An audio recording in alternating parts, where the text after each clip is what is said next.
Assalamualaikum warahmatullahi wabarakatuh. Halo teman-teman, ini adalah pertemuan keempat pada mata kuliah kewirausahaan. Pada pertemuan kali ini kita akan membahas tentang berorientasi pada tindakan. Ini adalah materi pembelajarannya. Yang pertama, kita akan mempelajari salah satu karakter yang perlu dikembangkan sebagai calon wirausahawan, yaitu senantiasa berorientasi pada tindakan. Lalu yang kedua, memahami tindakan dan sikap yang perlu dimiliki untuk dapat menjadi pribadi yang berorientasi pada tindakan.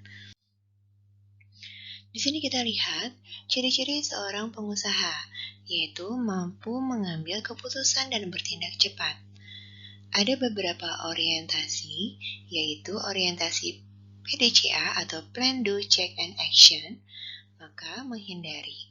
Lalu ada NATO itu adalah No Action, Talk Only, jadi hasilnya hanya gosip dan konflik saja.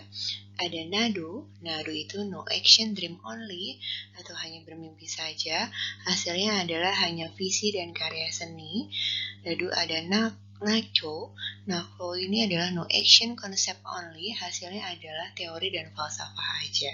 Nah, kira-kira ciri-ciri yang mana nih yang bisa kita ambil? Oke, ini adalah pembahasan atau jabaran dari NACO atau No Action, Concept Only gitu ya. Ini salah satunya adalah akademis, logical formal, dan terlalu berhati-hati kalau misalnya memiliki prinsip tersebut. Di sini hanya pada asumsi, lalu hipotesa, lalu ada tes dan kumpulan data. Setelah itu ada keputusan, ada kumpulan data dan tujuan. Itu tidak ada hasilnya.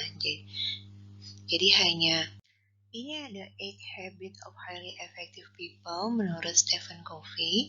Yang pertama adalah proaktif, lalu bermula dari ujung pemikiran atau end of mind, lalu dahulukan hal yang utama, berpikir menang-menang, memahami untuk dipahami, sinergi, menajamkan ketahanan, fleksibilitas, dan kekuatan, menemukan keunikan dan membantu orang lain menemukannya. Yang ketiga adalah proaktif. Proaktif di sini adalah mengambil inisiatif untuk bertindak, bukan menunggu atau berwacana. Mengambil tindakan sebelum sebuah kejadian yang tidak dikehendaki, maka muncul terlatih di lapangan, maka akan dapat memiliki intuisi. Kita bisa ambil contoh dari buku Move My Cheese. Ada buku Move My Cheese ini menceritakan 4 tokoh, yaitu 2 tokoh tikus yang bernama Steve and Scurry dan 2 tokoh kurcaci yang bernama Ham dan How. Mereka hidup di labirin dan bertahan hidup dengan cara mencari keju. Nah, ini ada beberapa sifat dari tokoh tikus dan kurcaci. Nah, dari tokoh tikus sendiri yang bernama Sniff dan Scurry ini, mereka memiliki sifat dapat mengandalkan intuisi, bergerak cepat, memperhatikan setiap sinyal perubahan-perubahan kecil, dan tidak terbelenggu di comfort zone. Sedangkan kurcaci yang bernama Ham dan Hal ini terlalu terbelenggu di comfort zone, terlalu terbelenggu risiko daripada keuntungan, menyalahkan lingkungan, tidak memperhatikan perubahan-perubahan kecil, dan terlalu terbelenggu pemikiran daripada tindakan. Pelajaran yang dari simbolisasi ini, maka lebih baik proaktif, bertindak cepat, mengenali lapangan dan memiliki pertimbangan yang good daripada sesuatu yang lambat meskipun dengan pertimbangan yang great. Yang kedua adalah bermula dari ujung pemikiran. Tidak sekedar tujuan, tetapi tujuan yang benar. Agar mencapai tujuan yang benar, maka tuliskan misi pribadi hidup teman-teman yang menggambarkan tujuan dan citra diri. Misi pribadi ditemukan melalui serangkaian tindakan atau kejadian-kejadian pahit sehingga membentuk kebijakan dan filosofi hidup. Ini adalah kebijakan dapat diperoleh melalui 4 tahap ini. Yang pertama adalah penginderaan fisik, itu adalah anugerah. Lalu pengalaman hidup pada sejarah, keilmuan atau pembelajaran, dan kebajikan atau filosofi. Penginderaan manusia itu ada beberapa tingkat. Penginderaan manusia tingkat pertama mulai dari Bali, yaitu melalui stimulus temperatur panas atau hangat dan dingin, lalu gerakan-gerakan, konsep, dan bahasa tubuh. Penginderaan manusia pada tingkat kedua dan tiga, agar mempunyai intuisi, matangkan panca indera dengan pengalaman. Yang pertama, teman-teman bisa maksimalisasi atau optimalisasi penginderaan dengan pengalaman lapangan, lalu sinkronisasi pikiran, indera keenam diaktifkan, dan action atau movement. Penginderaan manusia tingkat keempat, ini merupakan tahap tertinggi atau tahap penerapan pengetahuan dengan kebijakan. Kebijakan membuat kepemimpinan seseorang lebih dari sekedar pemimpin biasa, maka magnet yang berisi visi, harapan, dan inspirasi. Hidup dengan kejelasan tujuan. Untuk menjadi seseorang yang berorientasi pada tujuan, maka lakukanlah dalam hidup Anda langkah-langkah sebagai berikut. Yang pertama, tetapkan tujuan akhir. Yang kedua, tentukan langkah-langkah kecil untuk mencapai tujuan tersebut. Lalu perhatikan setiap kemajuan yang sudah dicapai. Saat dapat mencapai goal, rayakanlah bersama karyawan dan keluarga. Dan yang terakhir, pikirkan tujuan-tujuan baru yang lebih menantang. Dahulukan hal yang utama. Jadikanlah kebiasaan ini berkaitan dengan sikap yang mengedepankan prioritas. Jadi, susunlah prioritas, lalu dahulukanlah hal yang paling prioritas atau urgent. Bisa membedakan antara urgent dan penting. Urgent itu adalah situasi yang mendesak, sedangkan penting membutuhkan perhatian yang besar. Berikan waktu lebih untuk bekerja dengan perencanaan, mengembangkan hubungan, memanfaatkan peluang-peluang dari charge pengetahuan. Ingatlah, tidak semua masalah harus menjadi prioritas. Manusia yang gagal adalah manusia yang tidak bisa membedakan mana pekerjaan prioritas dan bukan. Jadi, buatlah skala prioritas. Keempat adalah berpikir menang-menang atau win-win. Berwirausaha pada dasarnya adalah berupaya untuk memenangkan kehidupan. Nah, teman-teman bisa berpikir, jika teman-teman menang, Anda kalah, saya hanya menang sekali saja. Kalah, Anda menang, Anda hanya bisa menang sekali saja. Kalah dan Anda juga kalah, buat apa kita terus kerja sama ini? Jika menang dan Anda juga menang, kita akan berjalan beriringan, saling perbaiki, dan kekal abadi. Yang kelima adalah memahami untuk dipahami. Seorang wirausaha harusnya memiliki keterbukaan otak atau open mind untuk mendengarkan dan tidak cepat-cepat menolak, berargumentasi, atau melawan atas apa yang didengar dari pihak lain. Kebiasaan mendengarkan dan memikirkannya, serta ada usaha menempatkan diri kita pada posisi orang lain.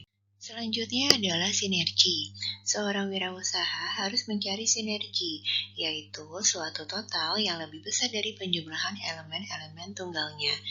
Jika kita bisa mendapatkan atau berpikir 1 ditambah 1 lebih dari 2, maka lakukanlah hal tersebut. Sinergi yang efektif sangat bergantung pada komunikasi.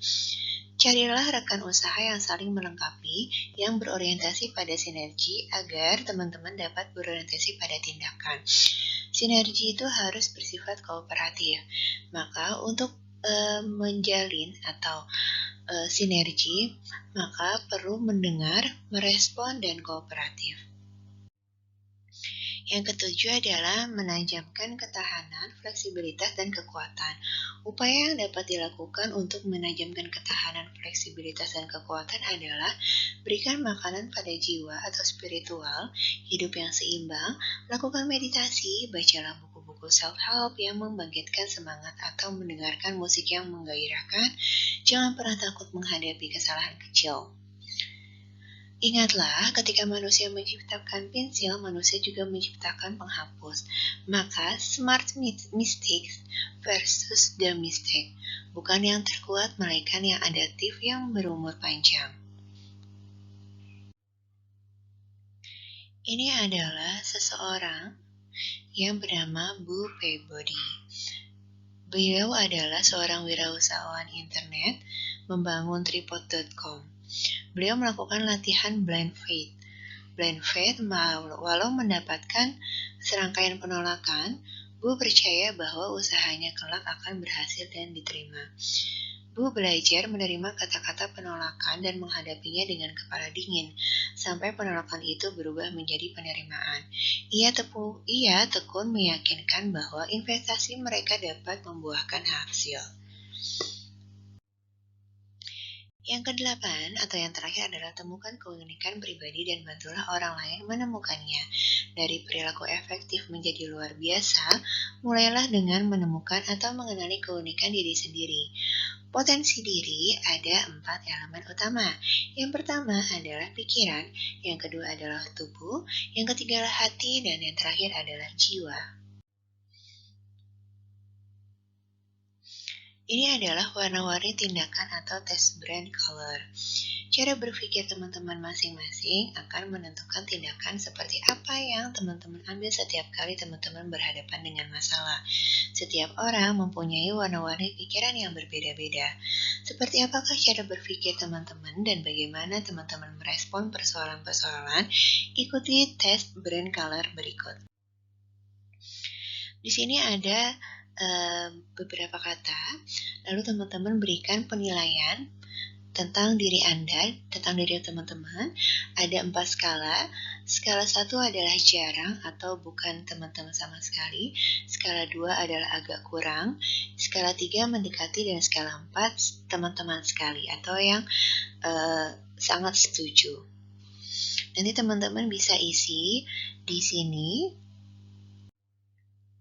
Ini adalah petunjuk pengisiannya. Teman-teman diminta mengisi skor antara 1 sampai dengan 4 pada setiap baris kata-kata yang di slide sebelumnya.